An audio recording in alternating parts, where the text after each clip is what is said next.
Hi everyone, my name is Farrell Thomas and I'm going to be talking to you about brown pelicans and anthropogenic begging behavior. A little bit of background. Feeding the wildlife is one of the leading problems in wildlife management around the world. Regular feeding of wildlife is sometimes referred to as predictable anthropogenic food subsidies for the animals, also known as PAFs in my paper. Human feeding of wildlife can result in a variety of behavior changes to the animal and can also alter overall ecosystem processes. In some cases, an animal's fitness can even improve so much that it becomes overspecialized and outcompetes its natural competitors due to the availability of predictable anthropogenic food subsidies. This is a common issue in Florida for brown pelicans. While it is illegal to intentionally feed the pelicans, many people are unaware of the law, and the law is also difficult to enforce due to the language that it is currently in place. Feeding the pelicans endangers their safety in a variety of ways. Specifically, it attracts them to locations where they are likely to be caught as bycatch by fishermen and other recreational fishers. It also causes them to choke on some occasions if they are fed fish that is too large. And if they are fed filleted carcasses, the exposed bones and spines can rip their pouches or cause internal injuries such as organ rips and punctures, which is often fatal.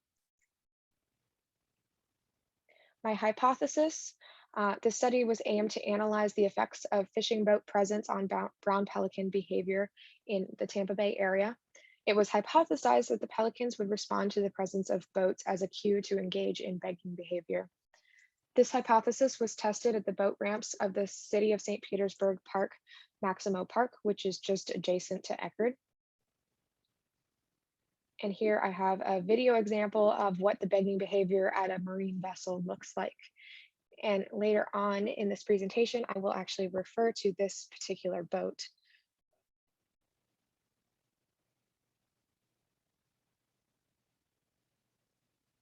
So as you can see in that video, the pelicans were approaching the boat with their wings and often their neck extended in begging behavior as the individual on the boat threw back filleted carcasses, which is illegal. Sorry. A little bit about my methods. The observations took place from the Eckerd College waterfront docks adjacent to the study site. This vantage point was used so not to alter the behaviors due to my presence. The data that was collected via a scan sampling method. The samples were collected every 5 minutes for 1 hour each day for a total of 15 days, 15 hours. The data recorded included a variety of things, specifically the number of pelicans present at the given time, the number of times the pelicans behaved in begging behavior at a marine vessel, and then the other general behaviors of the pelicans that were in the area. A t-test with paired two sample means and an alpha of 0.05 was used to test the significance of the data. The results were not significant. However, I do have a theory as to why they were not significant. And here is the chart that compares the average number of begging birds and the average number of boats present throughout the study. So a little bit about my discussion and why I think the data was not significant. The observations that I made during the 15 hours of data collection actually led me to believe that the pelicans were not necessarily cued by the presence of boats in general, but the behaviors that were occurring by humans on the boats and the specific characteristics of the boats in the area. So the pelicans appeared to flock to boats whose passengers were discarding things into the water. And this appeared to even be the case when passengers did things such as pouring water over the side, which caused a splashing motion in the water. And their body language represented as if they were throwing something into the water. That caused begging behavior just the same as when they were throwing actual bait or carcasses into the water to the pelicans.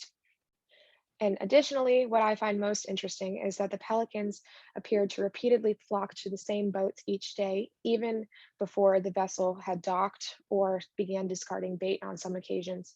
For example, the boat in the video would usually arrive around the same time of day each day. And as you could see in the video, the boat was named the Striker. So I was able to identify this boat each day.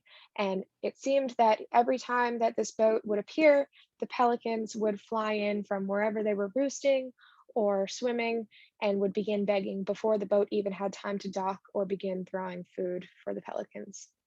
So this shows that the pelicans were able to visually identify the boats, but further research is needed to confirm that this is what was happening.